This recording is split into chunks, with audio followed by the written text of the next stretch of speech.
सुनने वाली बात नहीं है। आज तो 6 महीना पहले मुख्यमंत्री जी ने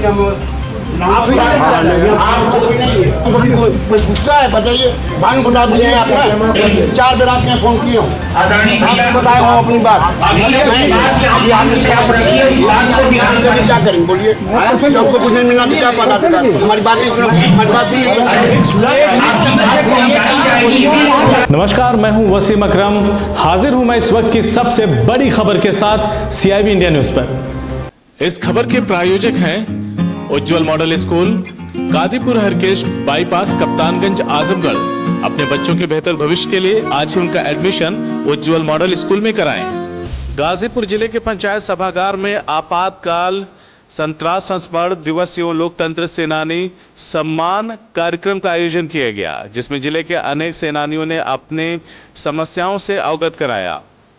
1975 की बातों को याद कर सेनानियों की आंखें नम हो गई। आपको बता दें कि 25 जून 1975 को कांग्रेस ने आपातकाल लागू करके देश का हनन किया था, और इसलिए किया गया था कि इंदिरा गांधी के खिलाफ उनके चुनाव को इलाहाबाद हाई कोर्ट ने रद्द कर दिया था। उसके बाद पूरा देश जेलखाना बन गया था।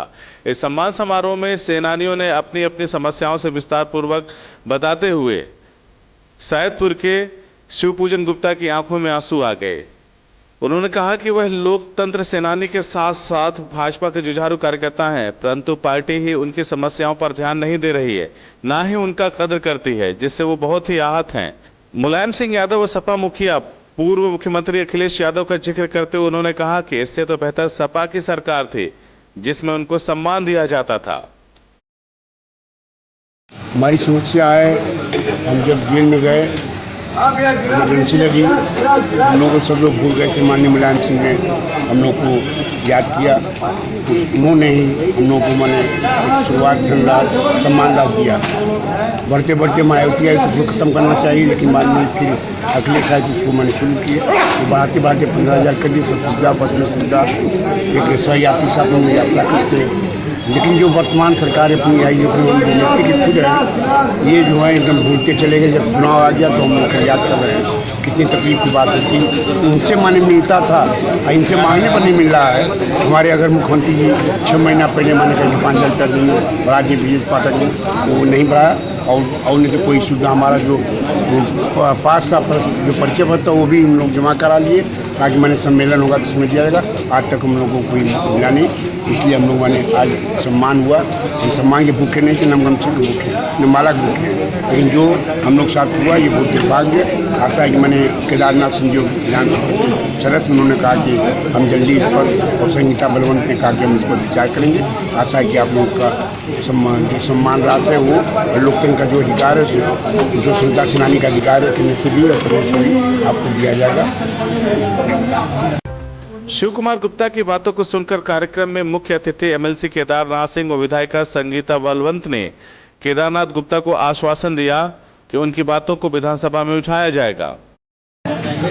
सन 75 में 25 तारीख को इसी और के रात्रि में इस देश पर आपातकाल लागू करके लोकतंत्र का एक तरह से हरण किया गया था।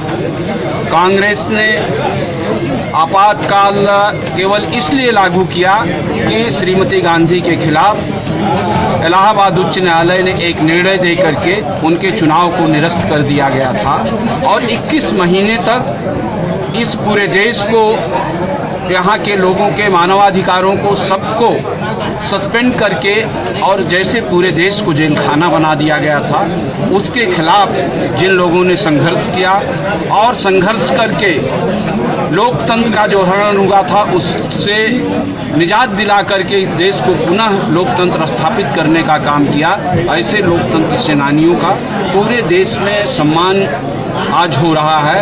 उसी के अंतर्गत गाजीपुर जनपद में भी यहाँ के लोकतंत्र सेनानियों के सम्मान के लिए यह कार्यक्रम आयोजित है, जिससे देश की युवा पीढ़ी इससे यह ग्रहण करे कि आगे लोकतंत्र पर अगर कोई खतरा आता है तो हमको भी संघर्ष करके लोकतंत्र को स्थापित रखना है। सर, जिस सत्ता के खिलाफ इन्होंने संघर्ष किया था उसके बाद सत्ता का आज परिवर्तन हुआ, काफ़ी नाराज दिखे लोकतांत्रिक सेनानी, क्या कहेंगे सर?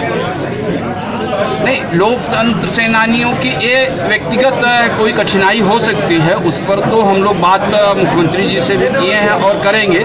लेकिन जो जिस उद्देश्य के लिए वो लड़े, जिस लोकतंत्र के लिए लड़े, जिसकी स्थापना उन्होंने कराया, उसके लिए हम ये सम्मान कर रहे हैं। उसमें किसी की व्यक्तिगत कठिनाई या परेशानी होगी तो उसके लिए मुख्यमंत्री से हम लोगों ने बात भी किया है और इसको पूरा करें। शासन सत्ता से सहयोग की उम्मीद करें। हालांकि उन्होंने कहा कि पिछली सरकार द्वारा जो है काफ़ी हम लोगों को सहूलियत दी गई थी, लेकिन हमारी सरकार आने के बाद भी हम फिर भी नहीं, वो सहूलियतें तो चल रही हैं, उसको और बढ़ाने की बात है। उसमें सहूलियत में कहीं से कोई दिक्कत नहीं है। वो सहूलियतें जो पहले थी उस पर कोई छेड़छाड़ नहीं हुई है, उसको हम लोग और बढ़ाने की बात। क्या माना जाए कि इन लोग की नाराजगी को दूर किया जाएगा? हाँ। अगर आपको हमारी खबर अच्छी लगी तो खबर को लाइक करें, शेयर करें और चैनल को सब्सक्राइब जरूर करें। साथ ही स्क्रीन पर दिख रही घंटी को दबाएं ताकि आप तक हमारी सभी खबरों के नोटिफिकेशन पहुंचते रहें।